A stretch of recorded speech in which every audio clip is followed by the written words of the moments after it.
Society Matters.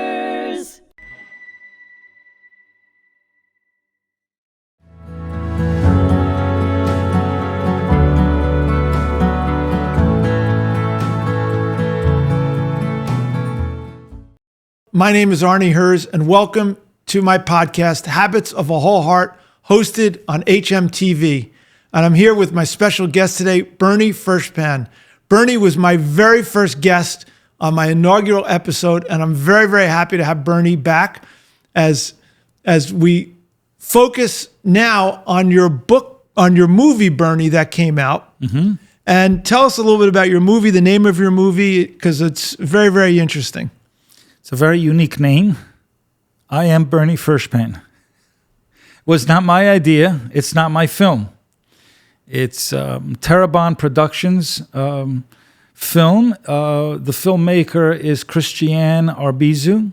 She's an incredible filmmaker, incredible director, and she's got amazing vision and foresight into what she wanted to do with this film. She heard me speak at this event and followed up with a phone call and asked me if I would like to do a documentary about my mission, my urgent mission to educate young people, as well as my father's story.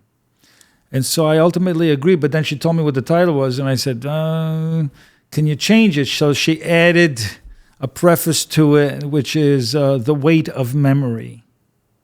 So Tell me a little bit about this memory, a little bit about your father's story, and what your mission is. My mission evolved. You know, during the pandemic, I had some free time on my hands. I did some research, and I dove pretty deep about my father's story and the village that he lived in, where 1,500 inhabitants, Jewish people, lived in this tiny little shtetl in what is now the Ukraine.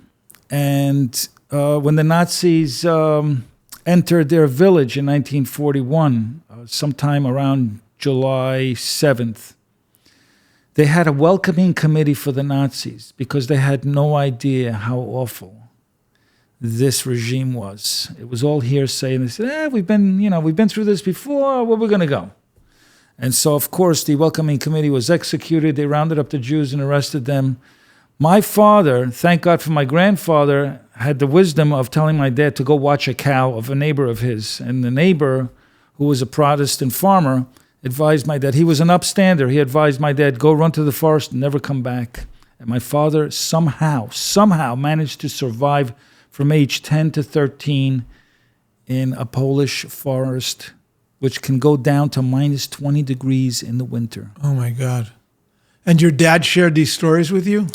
It was mostly my mom, because for my dad, it was very difficult to talk about it.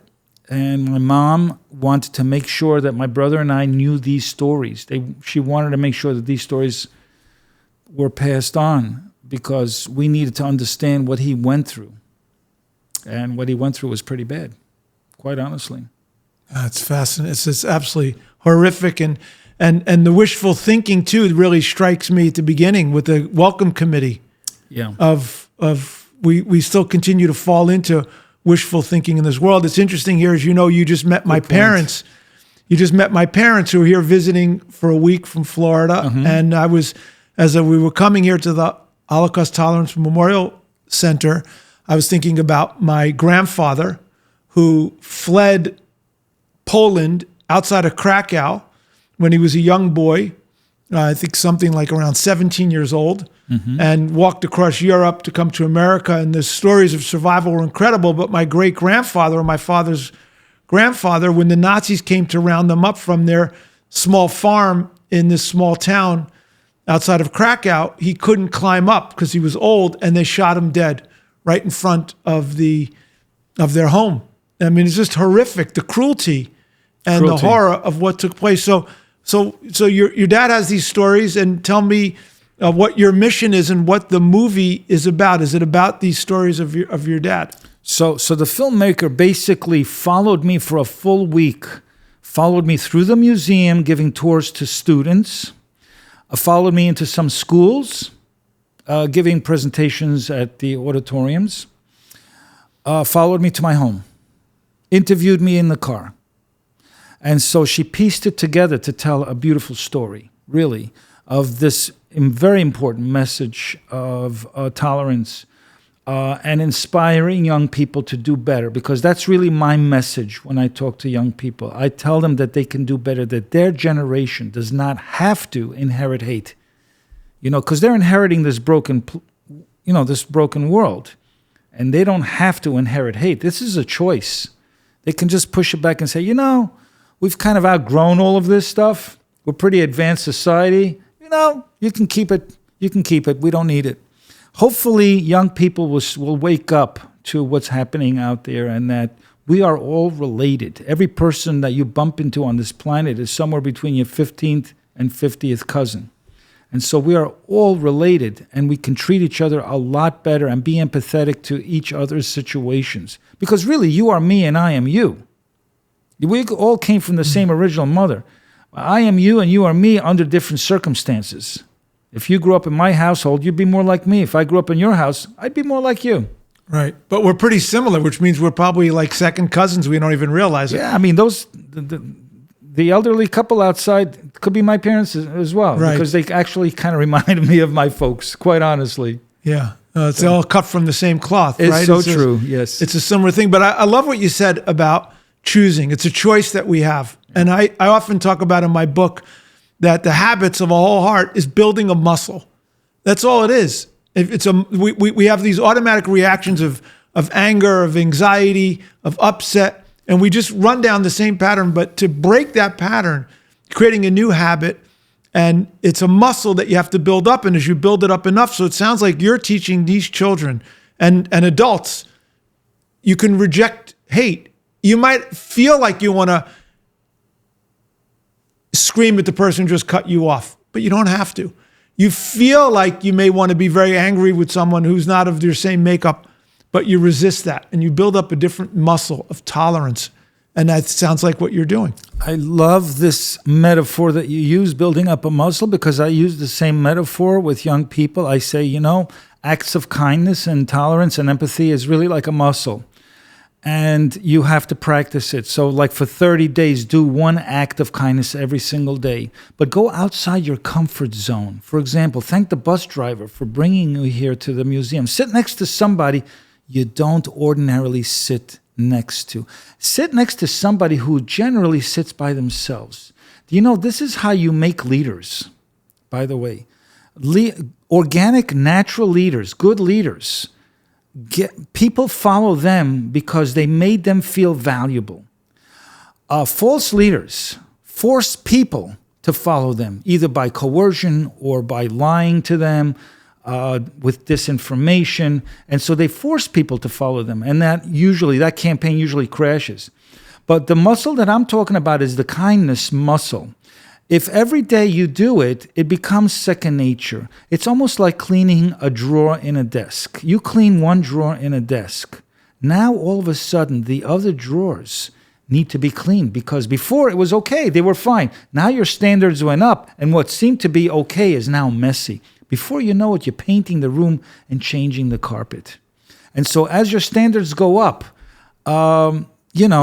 people, you start realizing what you were doing before, it was well below your standards right now. And so being kind is really something that you have to become used to. It's not something that people are born with. A lot of this is educated. You learn from your parents, you learn from your teachers, you learn from social media. Right. And people can learn the opposite from these things too. We see that not all children are like their parents, and not all parents are like their children. So as you listen to our last guest, Peter Samuelson, yes, who wrote the book Finding Happy. And what I loved about that episode, I know you were listening in on that, is that he talked about, he does these exercises of random acts of kindness for his students that he's teaching from his book, Habits of Finding Happy.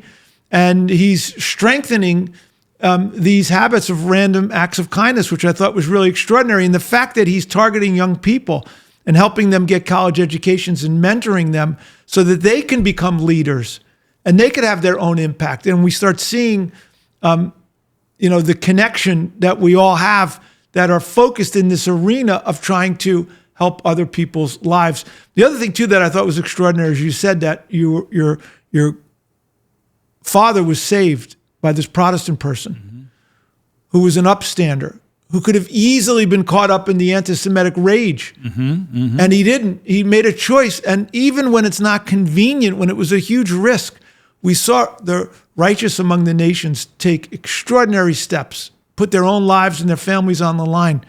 Could you speak to that extraordinary acts of heroism, and how does that happen? Some people have no fear to stand up against injustice.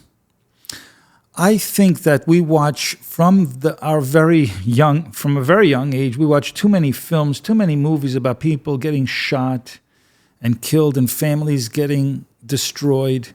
And we're afraid of these things. And so people have a lot of fear in themselves about dying, about seeing their family being hurt, about separation and breakups. And so we walk around with this level of anxiety all day.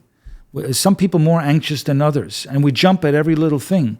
And so when we hear that there's somebody being bullied, we look the other way because we don't want to be involved, because somehow, some way, it may destroy our lives, because we've seen it on films. Right. And so we're kind of, if we were trained differently, if we weren't watching these kind of films, I think if we were trained to become upstanders from a very young age, I think we'd have a different society. But you made a good point before about finding happy, and it's ironic that you find happiness in helping others. And we read about it in so many texts and religious books about helping others, because that's God's will, by helping others, right? So it's very fulfilling to help others, but it's not intuitive to a lot of people. To them, it's intuitive that they're happy when they get something. When they receive money, food, relationships, experiences, knowledge, whatever it is, they think that stuff makes them happy, when in fact it's the process of giving that really gives you this incredible satisfaction. And I think it's partly because somehow inherent, we feel valuable to society. We have a value to others, and that's what keeps us going. And that's what keeps me going every morning. I wake up, I get excited about talking to young people and working here at the museum. And talking to old people like me too. Correct. I like that. Well, you're not that old. So I do, if one of the core principles of Habits of a Whole Heart is that, of course, there's me and there's you, there's the microphone, there's the TV camera, there's everything. We live in a world of separation, but we also know from quantum physics that there's only one energy system. Right. And this energy system is what mystics called God, or they'll call different names of this one universal energy system. And that energy, that oneness, is part of us, just like we're the drop and we're the ocean at the same time. The drop of the ocean is nothing but the ocean. So are we focusing on our drop, or are we focusing on our oceanness? And I think that the reality of why we feel connected and we help somebody else, because we're really helping ourselves. It's Correct. Exactly what you were saying beforehand, and that's the interconnectedness, and that brings the real joy. And the other thing too, one of the things I often talk about is that in the animal kingdom, everything is driven by pleasure and pain. So if you think of a horizontal line and goes across the paper, and on one end you've got pain, on the left side, on the right side you got pleasure. And most people are just seeking pleasure. In animal kingdom, they operate based on what's pleasurable, what's painful. But human beings, there's another line that intersects that line that goes north-south. And it's is this beneficial or is this detrimental? And so if you imagine detrimental's on the southern point, and then you go on the northern point, you've got beneficial.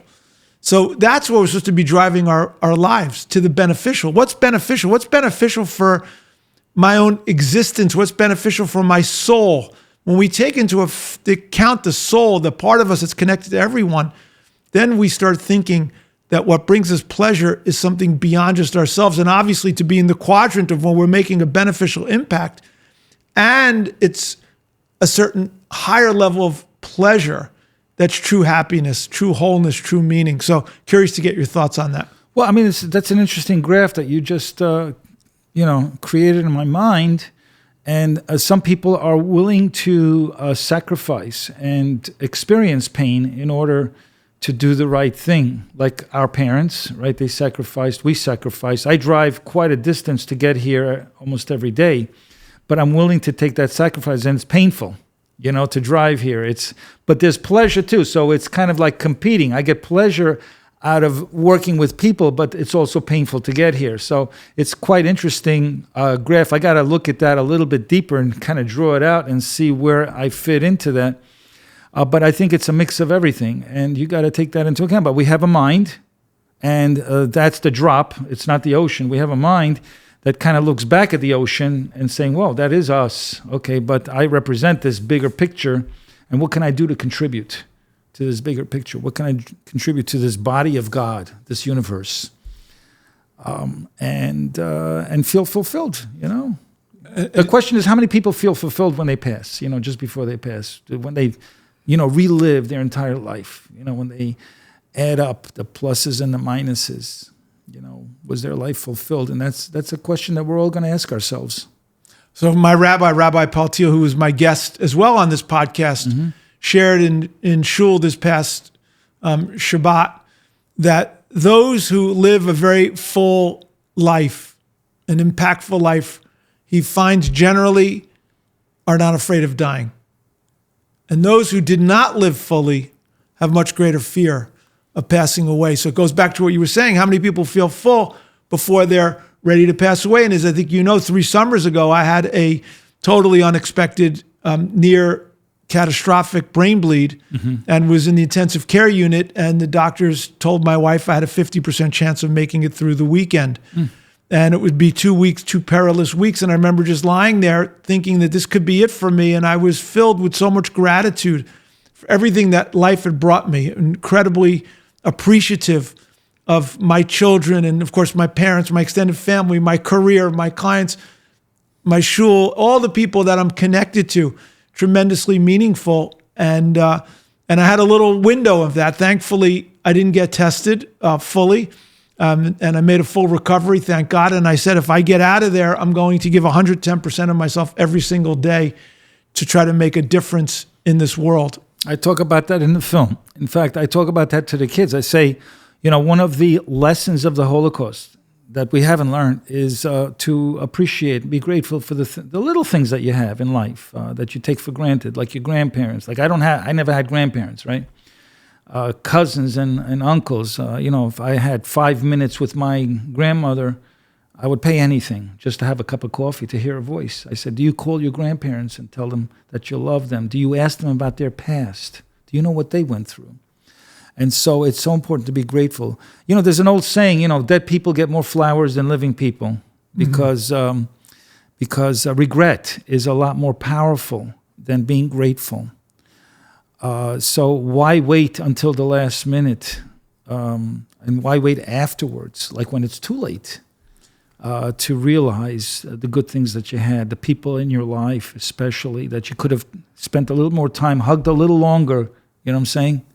So it was, on that note, my parents came up from Florida on Thursday. It's my dad's birthday on Wednesday. He's turning 86. Well, God bless him. And we had a beautiful Shabbat meal, and all of their grandchildren who live within driving distance came for Shabbat or over the weekend on Sunday. It was very, very beautiful, and they were very moved, and I could really see how all the kids really took time with them to spend with them, to ask them questions. And I noticed a few of the kids really fascinated, really wanting to hear the stories that they hadn't heard before and appreciating every moment. So I felt like myself and my siblings had done something right, that they showed this love and interest in my parents. And my parents, of course, loved spending time with their grandkids. And it was very, very special. And each moment is quite special.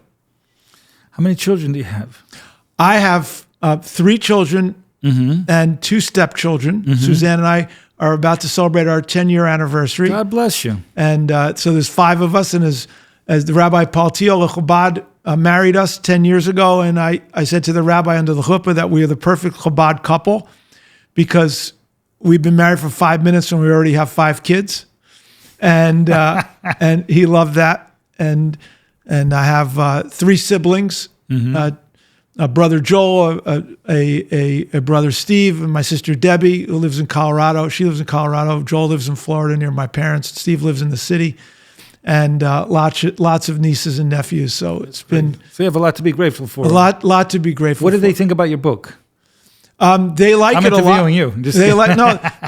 Well, not all of them know about the book, right? But the ones that do are very, very interested, and I've asked them for input, and they've given me some very good input on the book and how to frame it in such a way that it would resonate with their generation. Very good, wonderful. And so the inspiration of the book came about really in another poignant medical situation for me back in 2016. Or was it 2016? I had a aortic valve defect that I knew about when I was 20 years old, and I needed to have open heart surgery. And it was a pretty serious surgery, and I wrote a letter to my kids, if God forbid this was it, of what I thought was most important, and thus born the idea that sprouted for this book. And so I really want the book to be something that my children really find meaningful and impactful. And it goes back, you're talking about legacy and David Brooks, and what really matters. Like we sustain our life by what we get, but we make a life by what we give. Absolutely. So this film, since we're coming to a close, I'll tell you a little bit about the film and where it's going. We did sign a deal for distribution, so hopefully you'll see it on some of the major streaming platforms. We've shown it internationally at this point. We are on many festivals. We were a finalist in a festival down in Uruguay, of all places.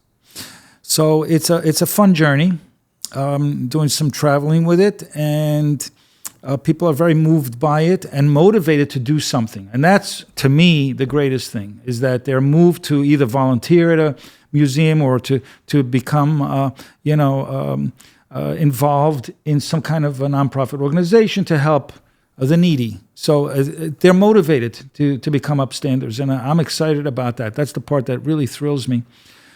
And if somebody wants to learn more about the film, they just go to the website iambernie.com. It's that simple, iambernie.com, and on it is the trailer and information about where it's being screened and where it's going to be shown. I can't wait to watch it. I think it's super important. And I love the title, by the way, to bring this full circle. I am Bernie Furshpan, to say your name. And I think it's a message for everyone, each person.